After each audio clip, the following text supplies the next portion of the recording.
ഇത് കൊള്ളാനോ സാർ? സദാനന്ദ, ലോകം വളരുമ്പോൾ നമ്മളും വളരും. അല്ല, പണി കിട്ടിയ ഞങ്ങൾക്കാ. അല്ല, ഇനി ഞങ്ങളെ എങ്ങോട്ട് തിരിഞ്ഞാലും സാറ് അറിയാമല്ലോ. അല്ല, അതിപ്പോൾ നിങ്ങൾ അല്ലെങ്കിലും ഞാൻ അറിയും. ഇതിപ്പോൾ എന്താ ചെയ്യുക? ഹോൾഡ് ഓവറായ ഈ പടം തന്നെ ഒരാഴ്ച കൊണ്ട് ഓടിക്കണോ? മുതലാവോ? സാർ, ഇതൊരു ഫാമിലി പടമല്ലേ സാർ. വെള്ളി, ശനി, ഞായർ ഒരു അനക്കം വരാൻ സാധ്യതയുണ്ട്. സാറേ, സാറിനെ കാണാൻ ഒരാൾ വന്നിരിക്കുന്നു. ആരാ? അതറിയില്ല. വല്ല നല്ല പടമോ ഗ്യാപ്പ് കളിക്കാൻ കിട്ടുമോ നോക്ക്. അല്ല, ഇത് തന്നെ അങ്ങ് ഓടിച്ചു. ഞാൻ എറണാകുളം വരെ പോവാം. നാളെ വരും. ശരി.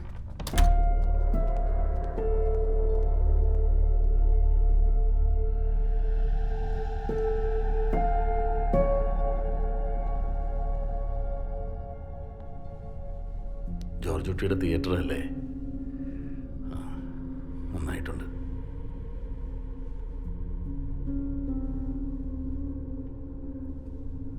ഞങ്ങൾ വന്നിട്ട് 2 ആഴ്ചയായി. മറ്റന്നാൾ തിരിച്ചു പോവുക. കഴിഞ്ഞ വർഷം വന്നിട്ടുണ്ടായിരുന്നു മോൻ്റെ ശേഷക്രിയകൾ ചെയ്യാനായിട്ട്. ഞങ്ങളുടെ ഒരു വിശ്വാസം അനുസരിച്ച് അവൻ്റെ ബോഡി റിമൈൻസ് വെച്ച് വേണം അത് ചെയ്യാൻ. ഇനി അതില്ലെങ്കിൽ മരിച്ചു എന്ന് സങ്കല്പിച്ച് ചെയ്യുന്നൊരു രീതിയുണ്ട്. എന്നിട്ടും ഒന്നും അങ്ങോട്ട് ശരിയാവുന്നില്ല. ഒരു സമാധാനം കിട്ടുന്നില്ല. വീട്ടിലെപ്പോഴും വഴക്കാ. ഗീത എനിക്ക് നഷ്ടപ്പെടുമെന്ന് പോലെ പേടിയായി തുടങ്ങി. ഇപ്രാവശ്യം ഞങ്ങളൊരു ജോത്സ്യരെ കണ്ടിരുന്നു. ജോർജ് കുട്ടി, ഇതിലൊന്നും വിശ്വാസമുള്ള ഒരാളായിരുന്നില്ല ഞാൻ. പക്ഷെ ഇപ്പോഴത്തെ ഈ ഒരു സ്ഥിതിയിൽ സമാധാനം കിട്ടാൻ വേണ്ടി എന്തിനെ ആശ്രയിക്കുന്ന ഒരവസ്ഥയാണ്. ആ ജോത്സ്യർ പറയുന്നത്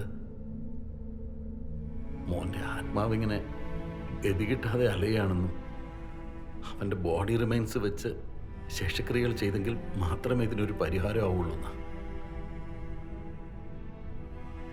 അതെവിടെയാണെന്ന് ഒന്ന് പറഞ്ഞൂടെ ജോർജ് കുട്ടി? ആരും അറിയാതെ ഞാനത് എടുത്തോളാം. ഗീത പോലും അറിയില്ല. എൻ്റെ വാക്കാ. നിങ്ങൾക്ക് എന്നെ വിശ്വസിക്കാം. ജോർജ് കുട്ടി, എൻ്റെ മോൻ ചെയ്ത എല്ലാ തെറ്റിൻ്റെ ഉത്തരവാദിത്തം ഞങ്ങൾക്ക് തന്നെയാണ്. ആ തെറ്റിന് ഇത്രയും വലിയൊരു ശിക്ഷ വേണോ? ഈ ദുരിതത്തിൽ നിന്ന് ഞങ്ങളെ ഒന്ന് രക്ഷപ്പെടുത്തിക്കൂടെ? ഞാൻ കാല് പിടിക്കാം. സാർ, അരുത് സാർ.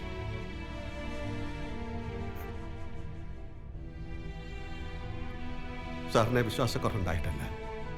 സഹായിക്കണമെന്ന് ആഗ്രഹമുണ്ടെങ്കിൽ കൂടി എനിക്കതിന് കഴിയില്ല. സാർ, ഇനി എന്നെ കാണാൻ വരരുത്. ഞങ്ങൾ മറക്കാൻ ശ്രമിക്കുന്ന ആ ഓർമ്മകളിലേക്ക് വീണ്ടും വേണ്ട സാർ. ഞാൻ നിസ്സഹായനാണ്. എനിക്കൊരിക്കലും സഹായിക്കാനാവില്ല. ജോർജ് കുട്ടി,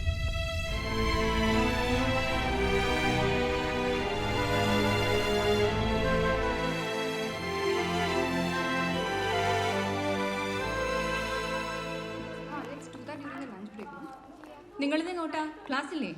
സി മാം ഇന്ന് ലീവിലാ. അതുകൊണ്ട് ഞങ്ങളെല്ലാവരും ലൈബ്രറി വരെ പോവാം. Okay okay ma'am.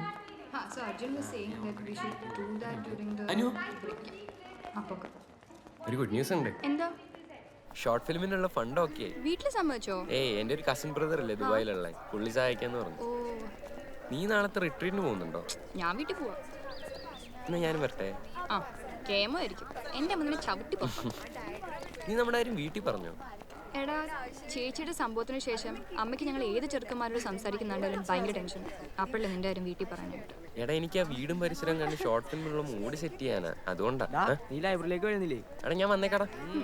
അപ്പൊ ഞങ്ങളുടെ കഥയാണോ ഷോർട്ട് ഫിലിം ആക്കാൻ പോകുന്നത്? ഏയ്, പക്ഷെ അതീന്നാ ഒരു ഇൻസ്പിറേഷൻ. കൊള്ളാം. ഞാൻ ആ തോട്ട് പറയട്ടെ. പറ.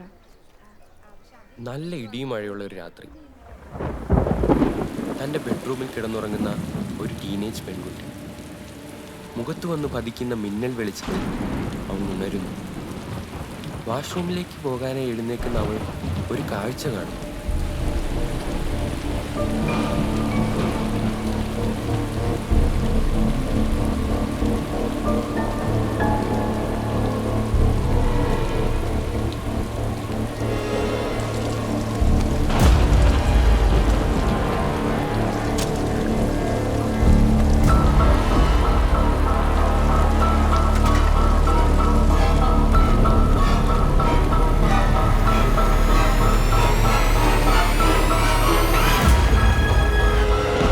പെട്ടെന്ന് അവൾ തൻ്റെ സ്വപ്നത്തിൽ നിന്ന് ഞെട്ടി ഉണരുന്നു. പുറത്തേക്ക് നോക്കി അവൾ ഒരു കാഴ്ച കണ്ട് അമ്പരക്കുന്നു. എന്തായിരുന്നു ആ കാഴ്ച? ഒരു ക്യൂരിയോസിറ്റി തോന്നുന്നുണ്ടല്ലേ? ആ ആ കാഴ്ച ഫിക്സ് ചെയ്തിട്ടില്ല. ഇതൊരു ത്രില്ലർ ഹൊറർ മൂഡോ അല്ലെ കോമഡി മൂഡായിട്ട് അവസാനിപ്പിക്കാം. ഓ എങ്ങനെയുണ്ട് സാധനം? കൊള്ളാം. ഞാൻ പറഞ്ഞ ചേച്ചിയുടെ ഡ്രീംസ് ആണല്ലോ ഇൻസ്പിറേഷൻ. ആ അതെ.